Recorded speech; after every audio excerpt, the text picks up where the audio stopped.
Everyone. I'm Abe, and we are on the NYC Taxi News podcast. Today, we will talk about the mayor race.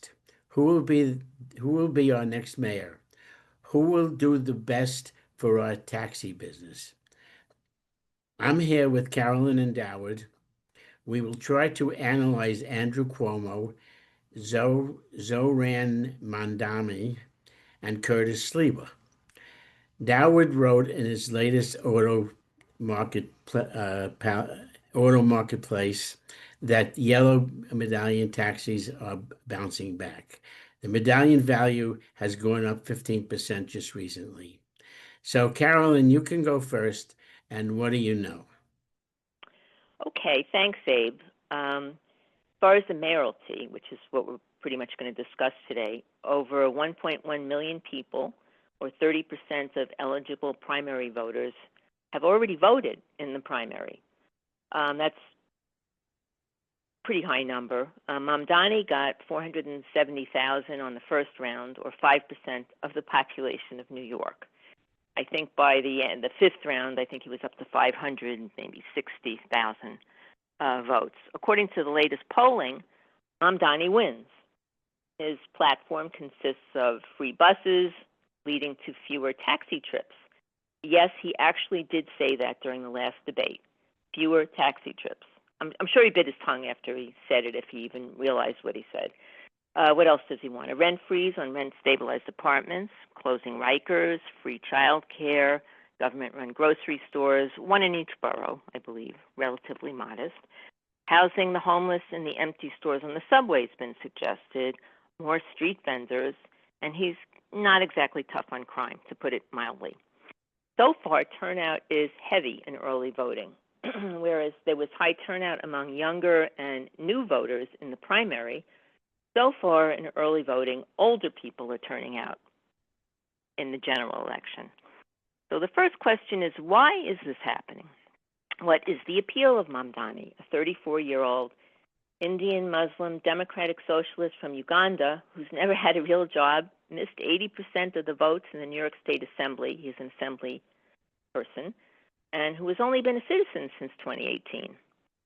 Jason Curtis Anderson on X posits the following, which I think is pretty interesting. New York City's changing of the guard. Wall Street is shrinking, but the nonprofit industrial complex is exploding, fueled by $20 billion plus in public funds and staffed by anti-capitalist revolutionaries. Nonprofits now make up 17% of New York City's private workforce and added nearly all new jobs last year. These taxpayer-funded networks will get out the vote for Zohran. Their salaries depend on it. The city that built capitalism is now run by those who want to dismantle it. So Abe, Dawood, tell us why. What are the real issues that should be discussed but are not being discussed? Affordability and the so-called housing crisis. That's what they like to talk about. Not one word on the $10 billion that New York City spent on illegals, or New York City's sanctuary city status, which enabled that expenditure. How many more apartments would be available minus the pressure of illegals? Property taxes, the largest expense of property owners, cause higher rents. No one has brought up the $115 billion New York City budget, which I believe was around $69 billion under Bloomberg. Like, what happened in those intervening years? Why hasn't the Department of Education budget been reduced in light of the decline in the number of students? There were 915,000 students pre-pandemic. Now there's 815,000. And yet the budget never goes down. So why is this happening? Why is New York City going commie? Hey, Abe, you want me to go first, or do you want to go first? Yeah, no, go ahead. You go ahead, Dawood. Okay, you're getting me and are we going commie? The easy questions. No. So I didn't. So I'm going to answer your question. I did an interesting exercise. So I just launched this medallion index, and for that index, I went all the way back to 1914 because that chart has the values from 1937, and I was researching the archives of the New York City is really cool because The New York Times basically was a local newspaper in some ways. So it's a unique city in the sense it has archives. Anyways, what is my point? If you actually go through the different politics of New York City, one thing that surprised me, although New York is the financial capital of the world, real estate capital of the world, people argue that. I think it is just by metrics. One could argue Fiorello LaGuardia, the person responsible for the creation of the taxi medallion, you could say was like an FDR socialist, And so, Yeah. there could be an argument that New York City has a history of this kind of popular revolt. You could say Trump in many ways is the opposite side of the same issue, like of healthcare is Right. or, but so it's like a populist, but a right wing. I don't want to call it right wing, like a conservative populism. And then one other thing I'll mention, and then I'm going to answer your question. And you guys lived through it. Capitalist New York went bankrupt in the 1970s, and we didn't have any socialists back then, right? So like this city bankrupted itself in the capitalistic way. You know what I'm saying? So, yeah. So I think this is my opinion of Mamdani. He's either going to be, if you look at the first principles of the issue, the first principle of the issue is I think the city is becoming unaffordable. Now that's like, I think if I say that 100 years from now, that's going to resonate with people. Or I say that 10 years from now, it's going to resonate with people. There's also an argument that New York City is not supposed to be affordable for everybody. Right. And you're got to kind of grind your way to figure out how to make it here. But the working, the working man of New York City, or the working woman of New York City, the working, however, you define your gender, of New York City, is unhappy with the state of affairs. Is Mamdani the solution to that? Is a gigantic question mark. I can answer why he's become popular. I don't know if he's the correct solution, though. I can tell you that Andrew Cuomo has run a terrible campaign, and he's been a pretty terrible debater. And if we're just judging politicians on who deserves to win an election, like I'll give you an example, like Bernie Sanders, I do not agree with a lot of what Bernie Sanders says, but darn, he's a good debater. Like darn, he can talk, and he's very compelling. I was surprised by Curtis Sliwa in his performance. I thought he came off as very genuine and like a true New Yorker type, which I think he's going to surprise people in the polling. Anyways, why I think it's happening, and then I'll hand it over to Abe because we'll talk about it more, is I understand why it's happening. I don't necessarily think Mamdani's the solution, but I know Andrew Cuomo is not the solution for many people, and he has not made a compelling case for why he should be mayor. So I'll get back to it, but I can go on and on and on, but we can double click on some points, but Abe, what do you think? Well, I think it's just a matter of who can you trust. I never heard of Mamdani.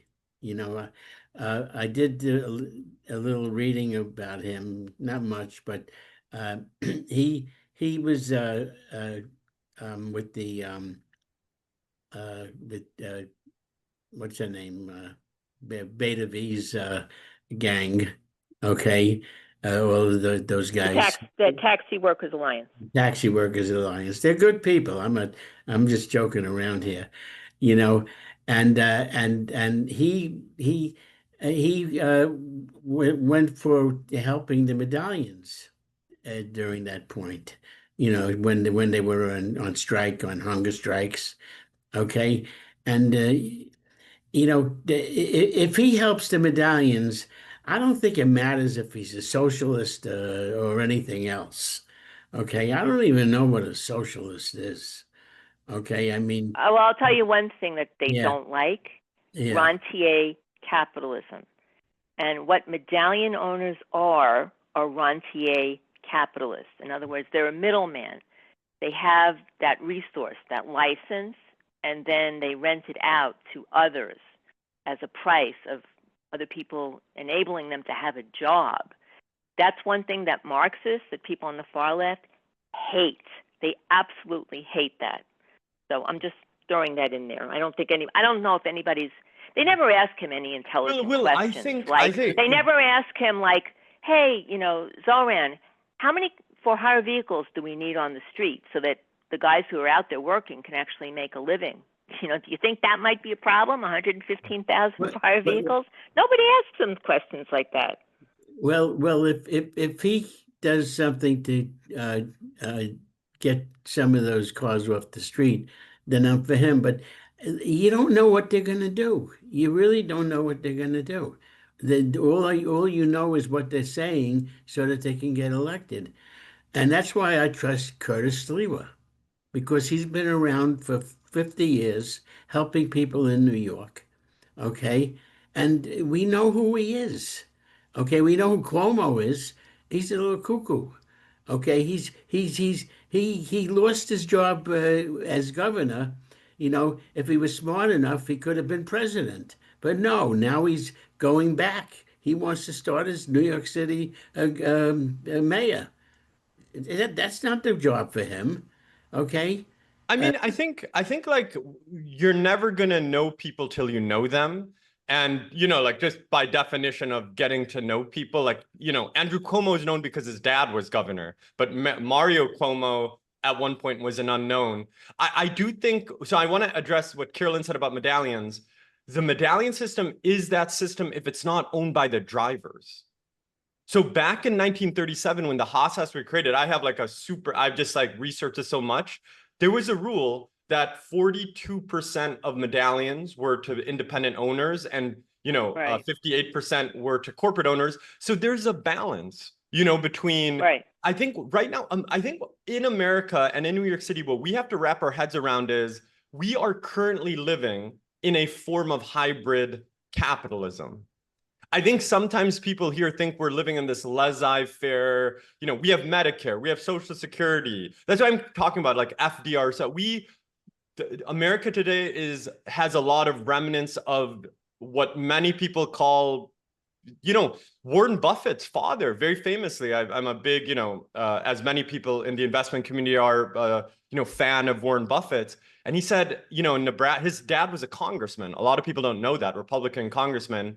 He said FDR's name couldn't be uttered at the dinner table back during the Depression. They hated FDR, right? Now, that being said, I'm not saying Zohran Mamdani is FDR by any stretch of the imagination. So, don't get that misconstrued. But I do think this kind of, billionaire hedge fund, I know those people. Like I kind of come, I've worked in that world, right? This kind of like Atlas Shrugged that everything is, Fidel Castro's coming to town. They could be right, but I think we also have to stop pretending that we're living in laissez-faire capitalism right now. Like Carolyn, you would know this, like how much percentage of that 115 billion New York City budget before Mamdani is dedicated to basically public subsidy? Oh, probably, half of it. Probably half, exactly. The thing about business guys is I don't think they really care. I think, they're sort of non-denominational. They will take advantage of whatever system is in place and will figure out how to work around it. That's pretty much how business works. And, if they think they can get their hands on some money in a public-private partnership, of course they'll go that way. I'll tell you two funny stories about presidents. Eisenhower, who was a Republican, at one point said something along the lines of, once the frontier was closed in the United States, there wasn't that relief valve, so that we had to go on a more socialist path because the circumstances had changed, which I found very surprising.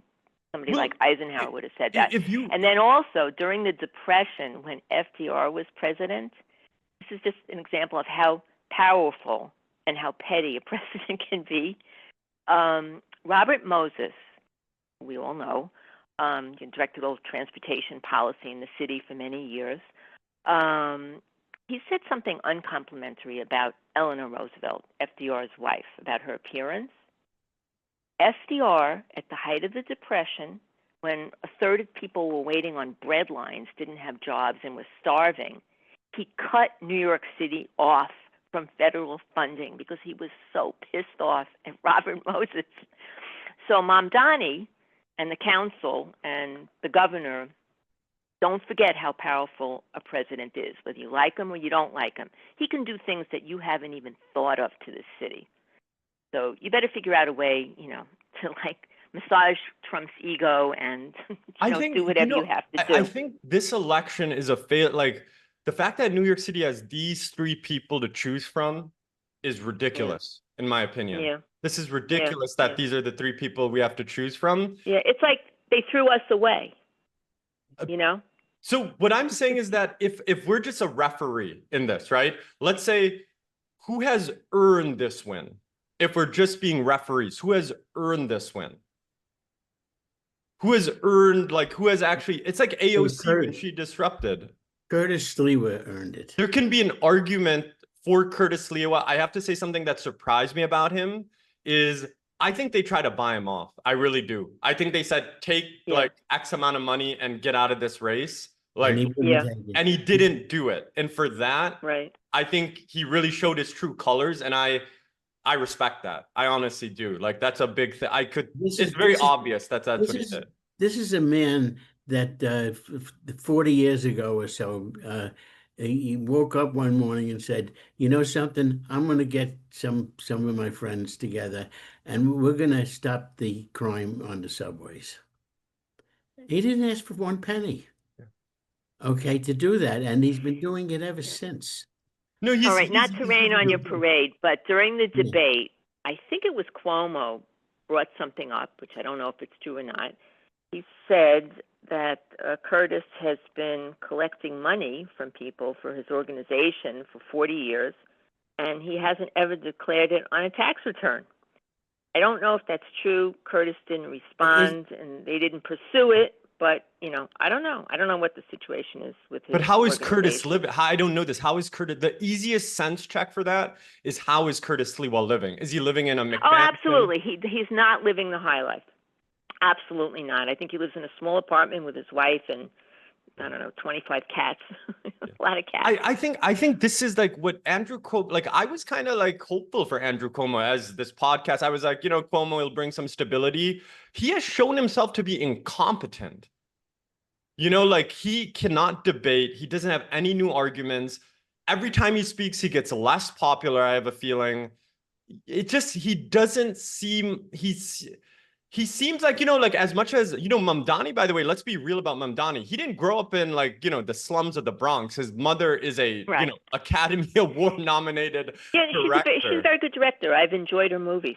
Exactly. And she's not running the race. Exactly. She's not, his mother's not running the race. So I'm not going to go at his mother, but I'm saying, let's not pretend that Mamdani is from the slums of deep, grew up a hard life, he's not a slumdog, slumdog. A slumdog politician, right? At the very least, with AOC, there was a bit of she grew up like that. You probably could tell she grew up probably more middle class, more in the neighborhood. I'm not saying that's disqualifying, but this type of stuff, when you grow up like that, and then you have this kind of socialistic mindset, that is historically a warning sign, always of disingenuousness, because you haven't felt, what it is to live like that. Right. Listen, I have a question. How many people know what socialism and socialists are? I don't understand, in a place like New York where it comes into be, but tell me, what does socialist mean? Carolyn, why don't you? I have my definition. You can go first. Yeah, I laid out the DSA platform, which I guess we can assume that Mamdani, subscribes to. That you have a lot of social welfare for a lot of people, education, child care, taking care of the homeless. So they would like to have free medical care for everybody. He has talked about how government should own the means of production, which I think that's a step beyond socialism. I think that goes into communism and Marxism. But, you can see him on video, discussing things like that. So socialism is having money for the poor to get the things that they need. Yeah. It only works if you can take money from somebody else to give to the poor people. Now, in New York City, they're saying 2% of the people pay 50% of the income taxes. And this, plus real estate taxes, plus sales taxes, plus everything else. What happens when they go to Florida? Well, I think a few things on that. So my definition of socialism is this. I think what we should aim in this city or in America is everybody should, as close as possible, have the same starting line. They start at the same place. The way, if someone works 100 hours a week and then, becomes a billionaire because of that, and someone who works 10 hours a week and is lazy and all of that stuff doesn't, that I'm not going to want to ask that guy to redistribute his full wealth or an unseemly amount of, his work to someone who didn't work. So I think the good form of socialism, I think it's like safety net socialism is, I think, what we have in America and what we should kind of, that's more aspirational. But fundamentally, there are just in all societies, there are 5 or 10% of the population who just create more. And that's not only about money. It's in the creative industries and various industries. I think that everybody here, this is what we should aim for. If someone is a hardworking person putting in an honest day of work, they should be able to live a dignified life. I think that has to be the case. I agree with that. Okay, I think that everybody, if you help people in a job, if you take a job and you work 40 hours a week, okay, you should be able to go to any hospital or doctor and be able to pay for it. Okay? You should and you should have all the food you need, and you should have all the shelter you need. Okay. Absolutely. Okay, can I say something? Yeah. The problem with a hybrid system, which is where I think you're going, is that the way we do things in the United States, everything costs 2 or 3 times more. For instance, socialized medicine. There are all different forms of socialized medicine throughout the developed world, in Japan, in France, in England, in Germany, etc.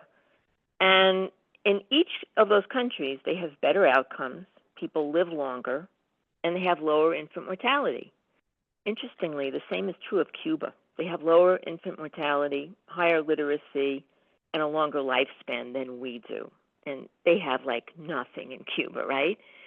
So, but the way we do things, it's going to cost 10 times more than anywhere else, and we're going to have worse outcomes. Perfect example, private equity, buying doctors' practices, buying hospitals. You think they're doing that to help you? No. You would need to blow up that entire system to make it function. Blow it up. You can't make little adjustments. It's just not going to work. I think so I agree with a lot, almost everything you just said there, Carolyn. I agree with your points. I think let's first pat ourselves on the back. I mean, I'm young, so I can't really pat myself too much on the back here, but younger, I should say. But we're doing a lot right in America. We are the #1 country. New York City is the #1 city. So it's not like we're living in a junkyard over here. So first, I feel like people are a little bit too doomsday. New York City was bankrupt in the 1970s. This city we remember it. Depression. We remember it well. All the bathrooms were closed at the beaches. Exactly. But that was tough. So you guys lived it, right? And I think right now where I don't appreciate it is that I trust New Yorkers. If they decide this guy is who they want to vote in mass, and it's clear there's kind of a wisdom of the crowd and a madness of the crowd, and then that's democracy, right? There's an element that the population here is sending a message. It's sending a message that if you're going to give us more of the same, if you think Cuomo is going to be an acceptable person to put on the ticket, we're going to make our voices heard. For that, I can kind of respect this. Now, Mamdani, the issue with Mamdani is that there's elements of him that kind of scare the crap out of me. I'm not going to lie. Where in other countries, like a Fidel Castro or, so many other countries where it's this socialistic, where you really redistribute the wealth, but you just have this new form of elite, which is just made up of incompetent people, not the capital. You know, so like that kind of right, idiocracy. Exactly. Watch the movie Idiocracy. Exactly. And so that kind of scares me. And his, you know, he has to execute. You know, if like I run a business, so if I have to choose between Mamdani, Cuomo, and Sliwa to run a business, like if I want someone to run my taxi garage or my leasing business, I'm probably not choosing Mamdani, to be frank. Right. You know, because it's like kind of question mark on can he execute. Now, at the same time, there are telltale signs, like he said he's going to leave Jessica Tisch in the police. Yeah, you think she's going to work for him? Well, I doubt it. That's the big question. Because she wants to go back, you know, to some of the old laws as far as bail and raise the age and all that stuff, which he doesn't want to do that, and he wants to empty Rikers. I think actually Cuomo had a decent idea about Rikers, that they should refurbish Rikers, like one building at a time, and provide free transportation to the families if they want to. I'll put it this way. Cuomo is like, for example, he gave a lot of subsidy. When he was governor of New York, he gave a lot of subsidy. The Tesla plant in near Buffalo has not, I think, worked out for the state as well yet. It's not a disaster. But he's not like an idiot. So don't get me wrong. Like Cuomo is like an intelligent enough guy. He has experience. I think that's undeniable. But outside of like the personalities of Mamdani, Cuomo, and Sliwa, I think, Carolyn, the way you began this is the right question. It's Mamdani's the sneeze, if you will. You know, like people are analyzing the sneeze. What is the sickness? Like, why are people supporting Mamdani? To your point, no one in New York City is looking for an Ugandan-born Indian. No one is asking like that. No one was like, what's my perfect candidate? That's my perfect candidate. You know, if someone described like what's an unideal candidate, they might describe it like that. New Yorkers and the working people here, and even some not working people there. I'll give you a real life example. I spoke to a longtime yellow cab driver. He writes, he was featured in the New York Times.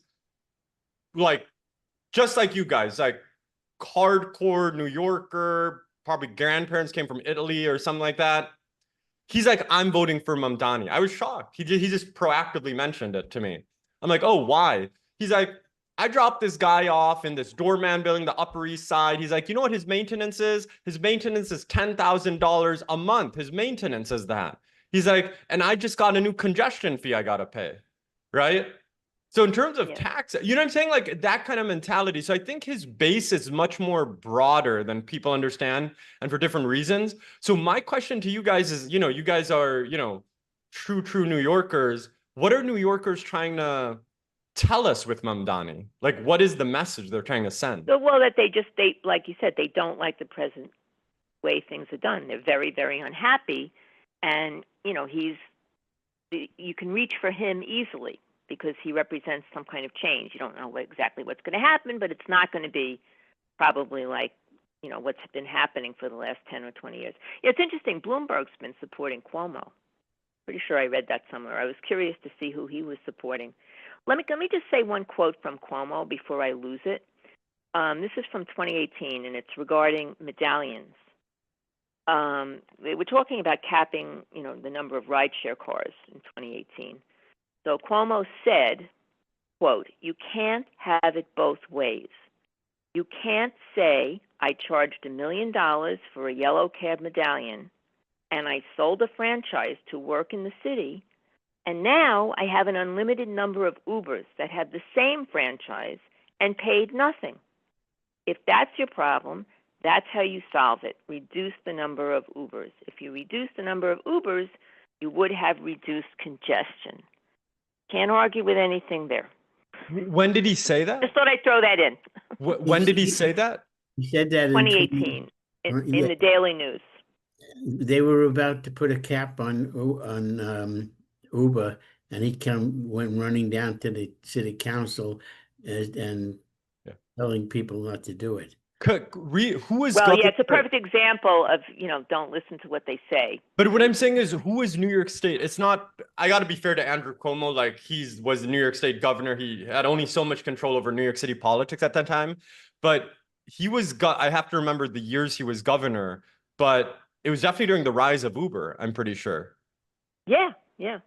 And he didn't It was allow Uber also, into New York City. he signed into law cashless bail and raised the age. Yeah. So, you know. I think if any of us ran for politics, we're going to make mistakes. We're going to do things that we regret later on. That's just the nature of politics. I don't think Andrew Cuomo is, I just think he's run a terrible campaign. He has not made a compelling case for, he's making the case like that's how Trump won. You know, Trump was like, you're really going to vote for Joe Biden, like this guy over here, right? And when it's framed like that, it's less about what Trump says. It's more about like, look at my opponent.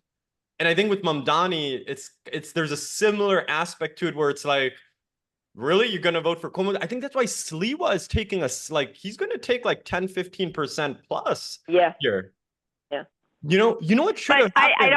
I don't think all of those votes, if Sliwa dies or drops out today, I don't think all those votes would go to Cuomo. I think some of those people would just stay home. Exactly. You know what they should have done? Everybody was asking for Sliwa to drop out. If you really wanted to make this race competitive, it was Cuomo who should have dropped out and Sliwa who should have been head-to-head with Mamdani.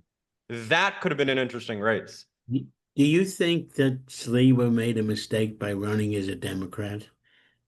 And perhaps maybe he should have ran as he's ran as a Republican, and perhaps he should have run as a Democrat.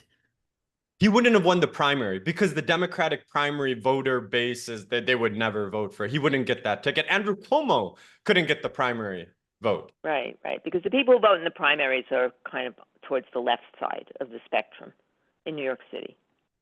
They're more motivated to go out and vote. I think, the media and these guys who, and everybody wields influence. Like, all of these guys were like, Eric Adams should stay in, Cuomo should drop out. That's what they first said. Then they said, okay, Eric Adams should drop out, but then Cuomo should stay. Then they said, okay, Sliwa should. They have been wrong. Like just like Sliwa said, they just don't understand what the heck is going on. And if they were smart about it, they should have said Sliwa's the independent, go against Mamdani. That would have been a close race. That race would have been close. Now we're here. Sliwa he got 30%, I think, the last time, or close to maybe high 20s. And he's not even going to get that. I've seen the full debates. I've taken a great interest. I usually don't see full mayoral debates. I've seen the full debates. And what comes off is like Sliwa's just speaking his mind. Like you can, it's not scripted. Like he just is like, that's him. You can tell with that. Mamdani is like an excellent, I have to give it to him. He's very quick on his feet and he's a very good speaker. And, he deserves credit for that. Cuomo just feels a little flat. Like it doesn't feel exciting. Because he's been around a long time. He's seen it all. He's dealt with, the same crap, for decades. And, I guess you get, jaded after a while. New York City's already so jaded. We don't need another jaded person coming in here. So then you get some new thing. But, ultimately, I think is Mamdani, let's say he wins because that's what it seems like. For the TLC industry, Andrew Milgram, by the way, is, heading a business council. Obviously, Milgram, who's the leader of Marblegate, is heading a business whatever it's called, like a hodgepodge of business people who are talking to Mamdani. And, there's something there for the medallion. I just think, New York. Like I said, business guys will adjust to the environment. They will find a way. They will get somebody elected. They will pay somebody off. They will do favors or the mayor whatever. Also is going to find out. He needs, if Mamdani is going to need to adjust. He doesn't own this city. There's other people who have built businesses here who have been here a long, long time. Not that gives you a right length of stay, but he's also going to need to adjust. And he better understand that if he comes in. That's interesting. That's what Walter Kern and Matt Taibbi were saying yesterday. I was listening to a podcast that they did yesterday, and they said he might get a big comeuppance once he's elected because there's all kinds of very powerful people in this city who, aren't going to agree with everything that he stands for. And he's going to find out quick.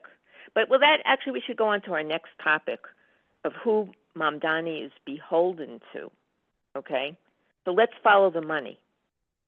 $37 million from George Soros or Soros-adjacent groups, Open Society, Tides, etc. And that might explain Mamdani's advocacy of reviving the COVID-era track and trace, which some people have speculated has nothing to do with better health outcomes, but everything to do with tracking people, which is a big part of the globalist agenda. So is Mamdani beholden? Of course he is. Whoever pays the bills, you're beholden to them. So that might tell us a lot about where we're going. Any thoughts on money? Abe, are you beholden to anybody? I don't have any money to behold. Listen, our audience for this podcast is mainly people that are in the taxi business. Okay, so let's think which one of these three people will do the best for us. Here's my take on that, and Carolyn, I'm sure you have my quick. I know my answers are very long-winded right now, so I'm trying to shorten it. Is that my quick take on it is Mamdani participated in the medallion debt restructuring that fundamentally saved the taxi medallion industry. I think Marblegate and Mamdani, there's already a connection being made. There's already politics there, and I think supporting the medallion industry is seen as worker positive. I think because there's also a lot of driver owners, and we can get to this later on in the podcast if you want to talk about who's buying taxi medallions. Most of the incremental buyers are driver owners of these new taxi medallions. So Mamdani, the thing that scares me about him, if he goes like, I think it's like neutral to positive with Mamdani. With Sliwa, I think he'd be much more straightforward. He'd be like, there's too many Ubers out there. Although he kept on mentioning like, I got shot in a cab. I don't take yellow cabs. Guys shot me. That's a joke that he tells, Yeah. He finds every opportunity to mention that. I met Curtis Sliwa face to face. Actually, he was a passenger in my taxi. Okay. And I forget what year it was. It was a while back, maybe 25 years ago, could be as well 30 years ago. I was chosen to do a commercial for I forgot it was some Peter Pan something, it doesn't matter. And I was taken up to his WABC place where he did his radio show. Okay. And I said, and when I said to him, I'm a yellow cab driver, he said, "Are you the guy that shot me?" He said, and I laughed. I said, no, Curtis, not me. Okay. And look, he grew up in a neighborhood that was next door to my neighborhood. Okay, where I grew up. I grew up in East Flatbush, okay, a town called Rugby. People don't know that it's Rugby. It says, say, Church and Utica Avenue, okay, in Brooklyn. Okay, he grew up in Canarsie, which was right down the road from where I lived. Okay, and I know I don't have to know him to know him. Okay, because I know the people of the neighborhood that I grew up in, and we were really good people. Okay, we helped each other, and there were a couple of crazy nuts in the neighborhood, like every other one. But I just know that he's a good guy. All right, who else would get people together and not ask for one penny to go into the subways and help people be safe? Okay, So you, Abe and Carolyn, you give him your true New Yorker stamp of approval, basically. I do. It was interesting when I was watching the last debate, and I saw almost all of it. My last thought was that you've got two real New Yorkers, Curtis and Cuomo, on either side, and Mamdani, who I don't think qualifies as a real New Yorker because he hasn't been here long. He hasn't been a citizen long enough. He doesn't know anything. He's only 34 years old. I don't know. To me, he's just like an empty vessel, a tool. Well, I mean that, He's and bought the paid thing for. is, what the that is what it is, and I My think a impression lot of of him, people will share your probably share your thoughts. yeah, And he's a phony. He's a phony. I don't see a genuine hair on his head or bone in his body. I think he's just like an actor. I think what's my good. impression as a cynical New Yorker that I am. That's my impression of him. I think that's You know, you whether have he'll do every good or right to have bad, that you know. impression. What? I think right now what's going to happen, and I tell people who is that it's very easy to promise things, to say things, to be a beautiful speaker. He has a lot of talent. Execution, execution, execution. You know, like that's what it's about. You know, like are you, because yeah, but there's never any follow up with the press with him.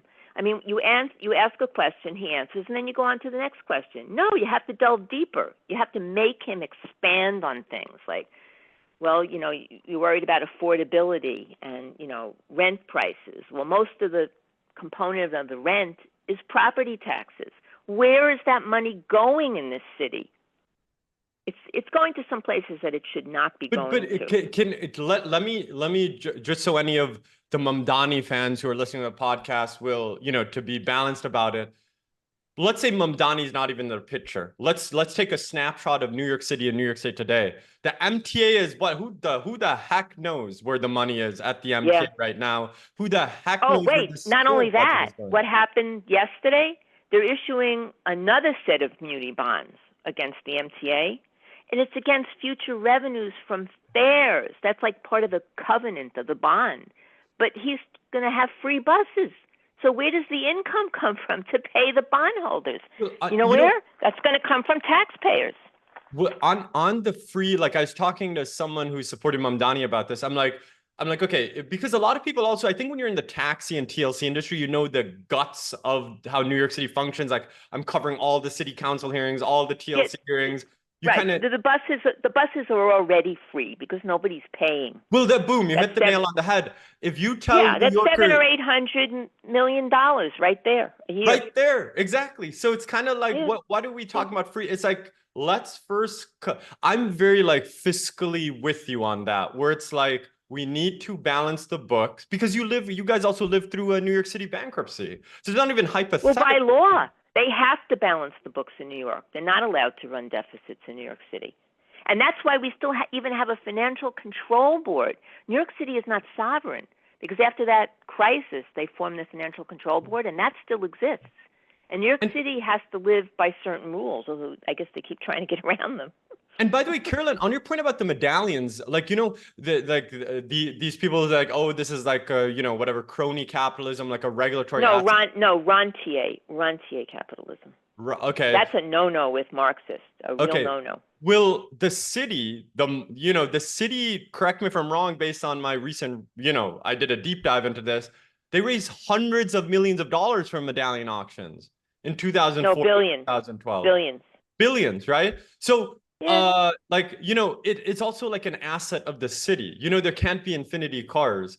I just think like this is what like this type of talk, not making the talking point, but that type of talking point, like, medallion owners are crap. Like, I experienced socialism firsthand when, Eric Adams, TLC said, leasing companies are predatory.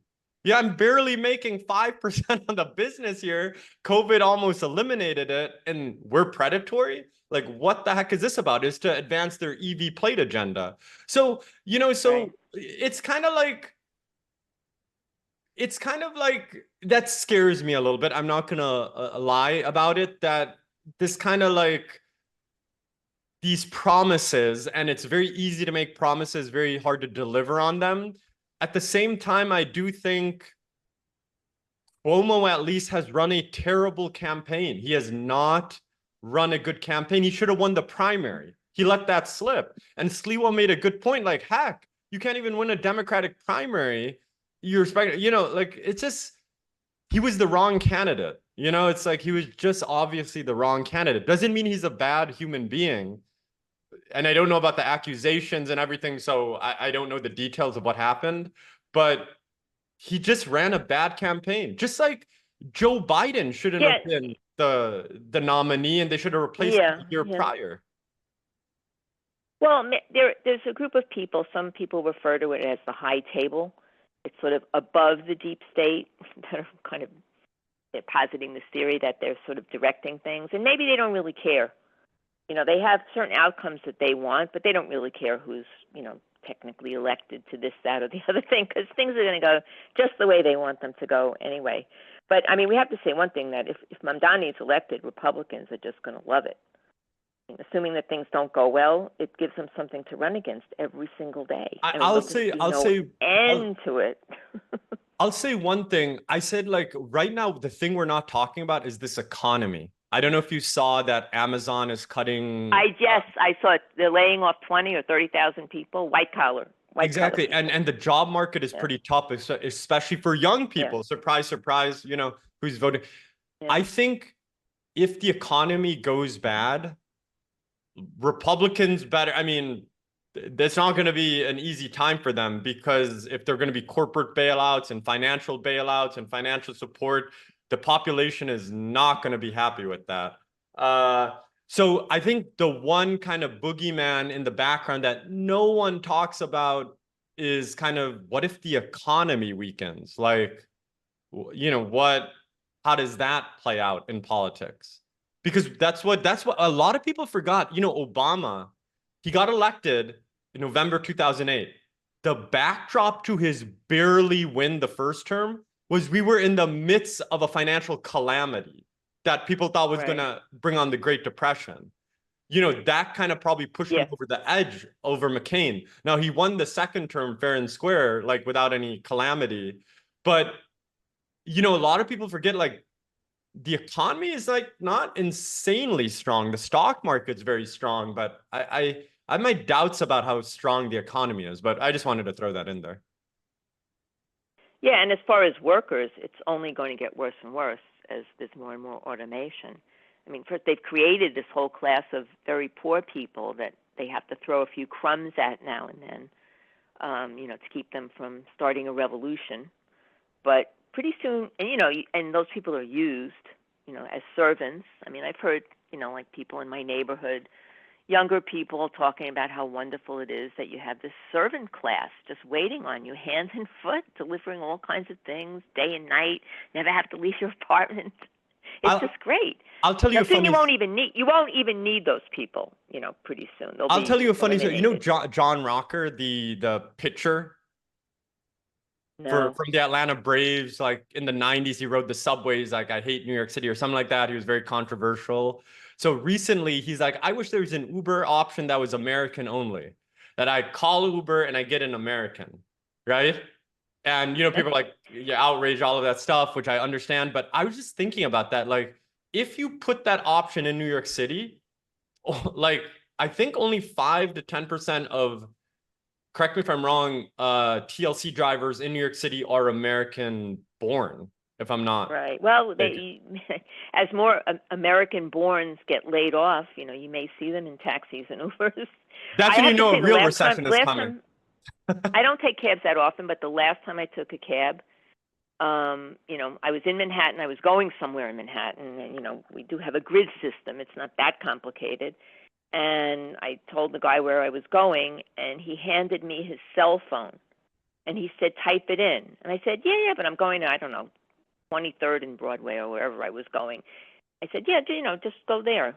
Just take such and such street. And no, type it in. Because he needed directions from his phone on how to get from, you know, like 57th Street to 23rd Street. I mean, come on. So I type it in, right? And it picks up an address somewhere in New Jersey. That, you know, there was the same address was in New Jersey, and that was the phone's first choice of where I was going. So I'm lucky I didn't wind up in New Jersey. Yeah, you'd have thought he was doing something. I mean, I'll give you some real life experience. In my leasing business, which I've run almost for 9 years now, I deal with a lot of, you know, people who are just came to the country, you know, classic, became TLC drivers. And over the years, like I've had to kind of discipline them. I'm like, easy pass is not an option. Like you have to pay it. Like, you know, you have to go through these things, and Right. they learn it, kind of thing. Most of them do. And then some of them are just kind of, they still don't understand the system, and, they learn the hard way. In terms of like when Easy Pass goes after them or other stuff like that, don't pay their taxes. But getting back full circle to Abe's question on who's best for the TLC industry or tax industry, all of them seem okay. Like, honestly, I think with Mamdani, it's a little more binary. He's either much better or he's like really bad. He's very binary. I think with Cuomo and Sliwa, it's much more like, I don't think they're going to do anything crazy. I don't think so. I Although think with Mamdani, there'll be more bus and bike lanes, which makes getting around, more difficult if you're driving for a living. That's for sure. I mean, look at 14th Street. They want to do the same thing to 34th Street. Every major road that I've been on in Manhattan, say the last year, is a parking lot. So I don't know what congestion pricing has done. It hasn't done anything for me. Wasn't that Cuomo's idea? Wasn't congestion pricing what Cuomo got over the line ultimately? They all said. I think they will. I'm not sure what Sliwa said, but Curtis and he would kill it. Mamdani. Sliwa said he would kill it. I think he would kill it. Okay. Mamdani and Cuomo surprisingly agreed that they would keep it. Yeah. Yeah, I mean, it's already a done deal. It's happened. They've already spent the money 10 times over, probably. They've collected, I think, $300 million. I'll just mention one more thing, and then wherever you want to take, I know you want to talk about other stuff, is that if Mamdani does get elected, the New York State governor's race is next year. And I think that will be a very interesting race to track, what the reaction, who gets put up for that. Oh, yeah, because Mamdani combined with a similarly composed New York City Council, and the council is pretty far left, and the state assembly and Senate, which are pretty far left. And then combine that with Mamdani, and maybe, we don't know who's going to be governor. I mean, they could start implementing all kinds of things that they couldn't before. Or you might wind up with a Republican governor like Elise Stefanik, who, she'll just be sitting there vetoing everything, and maybe so I think you hit the nail. Will be overridden. I think I think that's a real thing that's going to happen, because I grew up in upstate New York, so I think if Mamdani gets elected in the city, it's a boost for Stefanik. I think that a Republican governor is Pataki was a Republican, I believe, if I'm not mistaken. Right. Yes. Right, because the rest of the state looks at it like, wow, they have all these plans in New York City that they're going to give people free this, free that, free the other thing. Who's going to pay for it? People from Syracuse and Buffalo. They might look at it that way. That's exactly how they will look at it. That's exactly how they look at it. Yeah. Okay. Should we sum up? Yeah, I'm going to say today is Tuesday the 28th. Okay. 1 week from when we will find out who the next mayor will be. I'm saying that Curtis Sliwa has a good chance, okay? But he may not be able to do it, all right? What do you guys think? I think of this election as a tug of war between old New York, that would be you and me, Abe, populated by people who walk to a locally owned store to buy fresh fish with the head on, and those they still have that. who sit in their apartments and have frozen fillets and everything else delivered to them. The new New York City, also known as the reimagined New York City, brought to you by globalists. The city of bus lanes and bike lanes, everything delivered to your door, 115,000 for hire vehicles, waiting for you on those rare occasions when you do leave your apartment. A New York City of professional and managerial class, waited on by the manufactured and subsidized servant class, but united by their e-bike usage. New York City will take its place among other soulless international cities. Zohran is an attractive, energetic, empty vessel, bought and paid for by those who seek this outcome, also known as putting lipstick on a pig. That's my final thoughts. Yeah, that's very eloquent. But what I would say is, you guys, like before you guys, there were old school New Yorkers who thought you guys were like, you know, this upstart hippies, you know, whatever. And then even those guys from the, so I think right now I think New York is going through the city is going through an identity crisis. You know, this city has grown. When you guys grew up in New York, Brooklyn and Queens were truly outer boroughs. Now there's some places in Brooklyn that are more expensive, you know, than living in Manhattan. So the city itself has grown. The immigrant population looks a little bit different. Instead of, you know, Italians and Poles and Irish, you know, it's like Bangladeshis and West Africans and, you know, all of that stuff. And with that comes different culture, different religions, and, you know, different ways of viewing the world from an immigrant mindset. I am very bullish on New York City. That's why I have like, my bet on New York City is that this city will remain the greatest city in the world, the most lucrative city in the world, the best place to start a business, you know, and Mamdani, for better or worse, we're gonna learn some sort of lesson. I can guarantee you that. He's likely to win the election, and we're gonna learn a lesson. And whatever that lesson is, let's see what it is. But one man, I'm not gonna give him that much credit. Mamdani by himself cannot bring down New York City. That's impossible if one man can bring down the city. So just like he's going to reappoint who's the head of the Department of Transportation? Edonis? Edonis Rodriguez. I read that somewhere. Well, I don't know about, all I know right now is the former Adams administration officials are being let out in handcuffs, like Adamy Hall, you know, like, it's just crazy. But like, just like they said during COVID that New York City was dead. Oh, no one will go back to the city. And guys, you guys lived through it in the 70s. They probably thought New York City is a piece of, you know, crap and it's dead and it's over. All I want to say is that I don't know if Mamdani is going to fulfill all his promises, if any, to be frank. And maybe that's not even his power. But I do think it's going to be a moment where we're going to learn lessons, and not it's going to make the city better. I just hope it's not too painful. But to go completely like Mamdani will destroy New York City, I think that's insulting to New York City. Like, one man can't destroy a city that's been built over all these, you know, centuries and decades. So that's where I come out. I think I'm just like, you know, if I'm making a betting book or whatever, I think Mamdani is probably winning it. Let's see what happens. But I don't think I'm not going to give him the power to destroy New York City. I'm not going to give him that power. Okay. We'll see what we can only nobody can predict the future here. Okay. The polls, and you know, the polls mean nothing. Okay, the only thing that means is the real vote. Well, let me ask you this, Abe. If you're at a casino, who would you put your money on? Like, you're at a casino, I give you $1,000 and you can put it on a winner.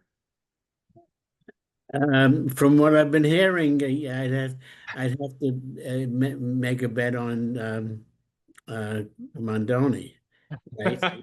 You know, but I'm not a gambler. Okay, Fair enough. you know, I tell you this: anytime I ever gambled, I lost. Okay, anytime I ever bought the stocks in the stock market, I lost. Okay, so don't ask me to tell you what I will. So maybe you're a counter indicator. Maybe if you're saying I'll bet on Mamdani, he's not going to win. How about you, Carolyn? Do you think he's going to, not that you support him, but you think he's going to win? If it was close, you know, then maybe I would have, you know, an opinion that maybe somebody else could win. But it's not even close. I mean, if you look at the numbers, it's ridiculous. So, of course, he's going to win. And it's not his agenda. Again, I think he's an empty vessel. He will be fulfilling the globalist agenda.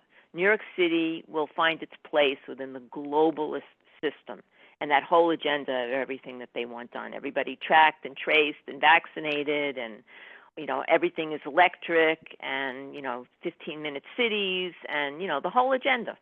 That's what he's there to accomplish. And he'll throw a few crumbs here and there to keep people quiet so they don't, you know, start a revolution or a war or something.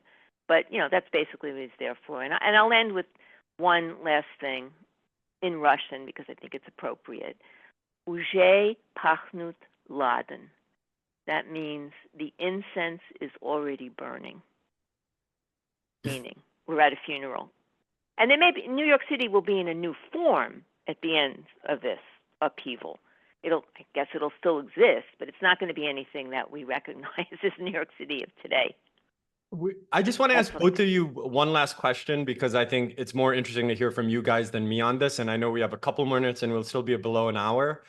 Is if you had to like tell a story about how the city survived that bankruptcy in those tough times in the 70s and 80s, like what happened?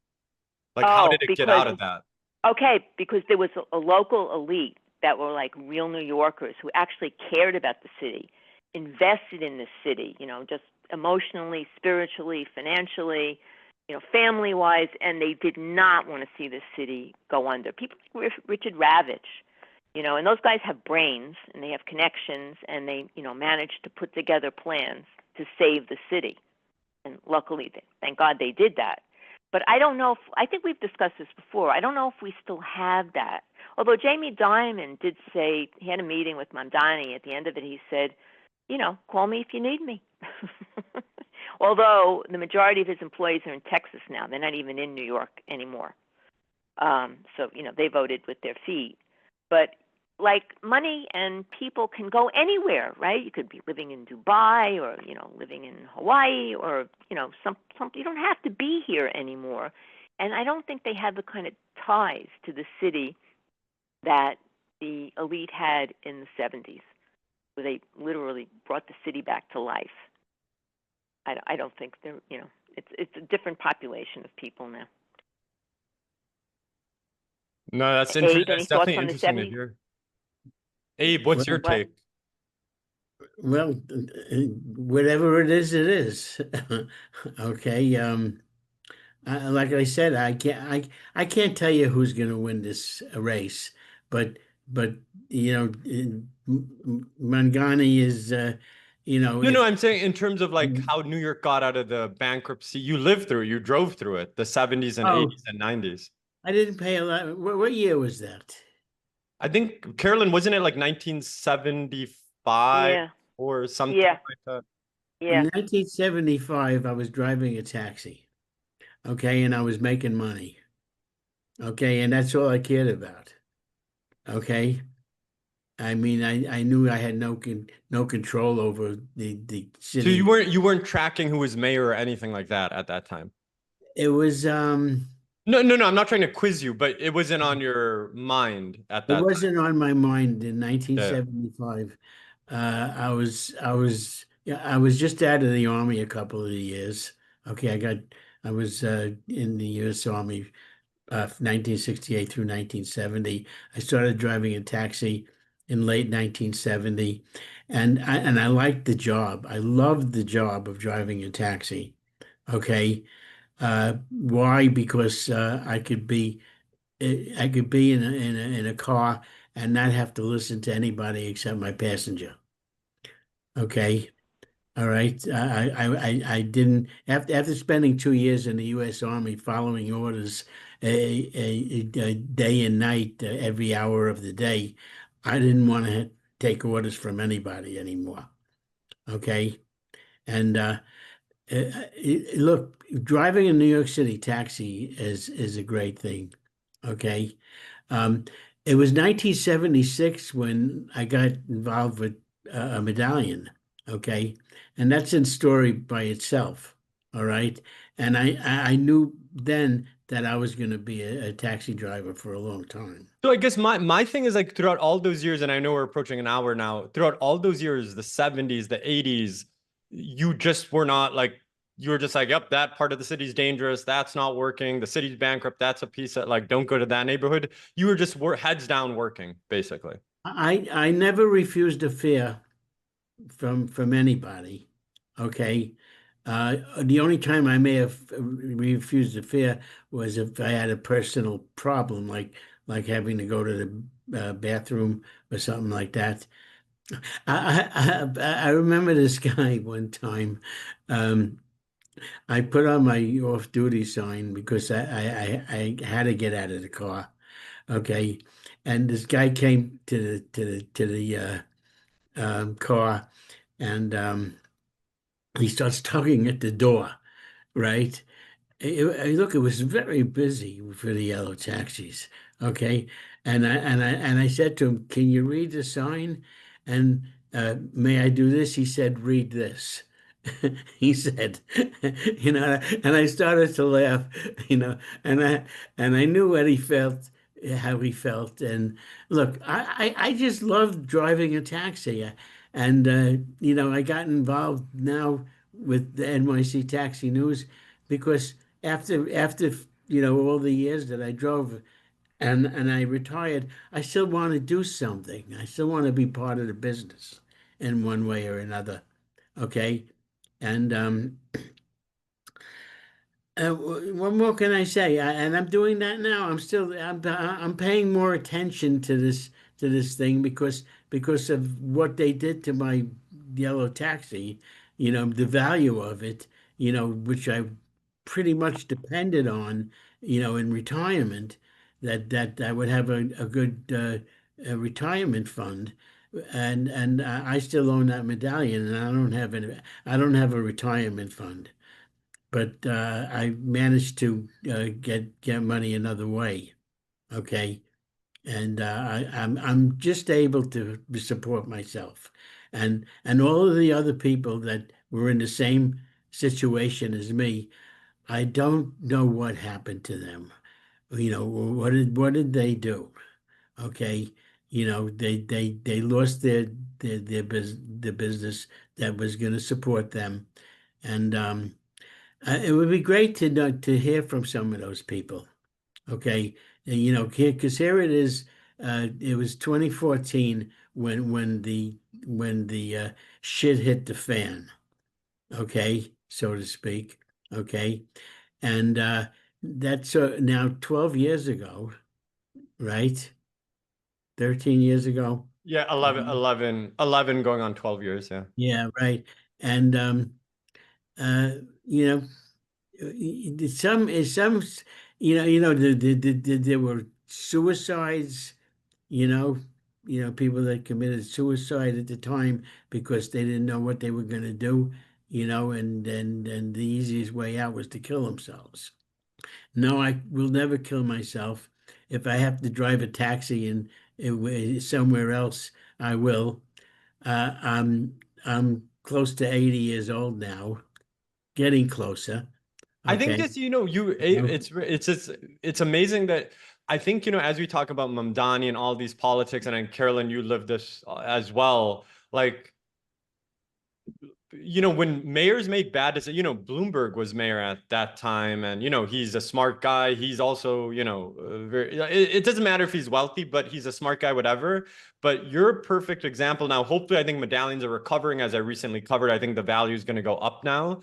But you put in 30, 40 years of your life into the medallion, and they left you on the side of the road as roadkill, and Mamdani didn't do that. Like, the existing guys did that. So sometimes I feel like we all have to take a step back and remember that there's inherently a reason why New Yorkers want to change, because it might not be the medallion, but it might be, I just feel really bad for someone who's working 2 or 3 jobs. I know they're honest, hardworking people and they can't afford the city. That's not how it should be. And I think there's a genuine element of why he's gaining popularity like that. But then, there's also negative elements, as we spoke about. So okay, that's my final word. I know I'm going to go on and on and on, but I think your story is an interesting one where, your medallion owners got screwed during that. I just want to say, as much as I love New York, I'll always love New York. Okay. I had to From get, afar. yeah, I From had to afar. I had to get out of there and find a place where I could live on the money that I had. Okay. And, So you could argue that's an affordability thing, right? yeah, well, what I want to say is, I still own my medallion. Okay, it's being run by my partner in a mini fleet. Okay, and I'm getting a small check every month. Okay, not the 3,400 I used to get, when I first left the city. Okay, uh, I mean, and lucky for me, I had some money saved in the bank. Okay, enough money that I was able to buy annuities. Okay, and those annuities are like gold. Okay, because I know that no matter how much money I spend from what I get, I'm gonna get that money until I die. Okay, not planning to die. Yeah, I was just gonna say that. I You was know, gonna. I was gonna say, I'm still in fairly good health. Okay. But I know that there are so many people out there that couldn't do what I was able to do. And I really would love to know what happened to them because Yeah, a that, lot of them are dead. A lot of them are dead, Abe. That's what I would assume. you They mean they just just gave up. died? They just died or Yeah, they they just could, died, or maybe they killed themselves. I think there were more suicides than the ones that you read about in the newspaper. And a suicide is like, some suicides are kind of like purposefully letting yourself go, if you will, Right, versus right, like right. hanging yourself Yeah. or whatever. And so I just think on that the somber note is that was tragic what happened. You guys lived through that financially and with all of it. And I'm sure the vitriol you feel to those politicians, you understand that. I do think the medallion's going to recover. Hopefully, who's ever the next mayor can help that recovery.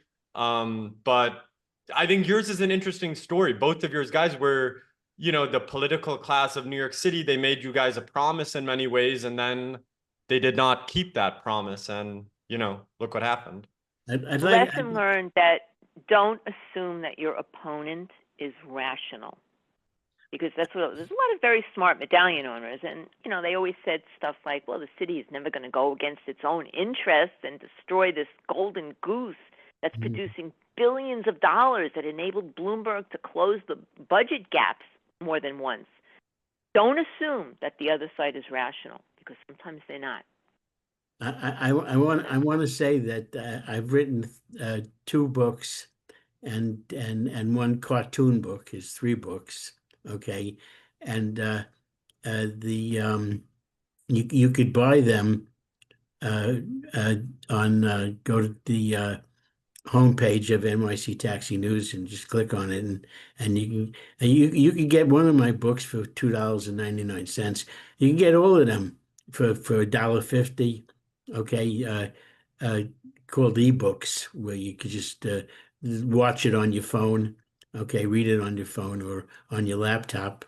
Okay, uh, and what more can I say? Dawood, you read my comic book, I right? didn't know it was really good. I reviewed it. I read it. It was a good, some good stories in there for sure. And okay. So and I know we just crossed an hour, so I know you're very strict about that, Abe. Should we? Well, I think an hour is enough because Yeah, people say we heard enough. exactly. So should we Okay. should we And, should we end it there? I want to thank all of our sponsors.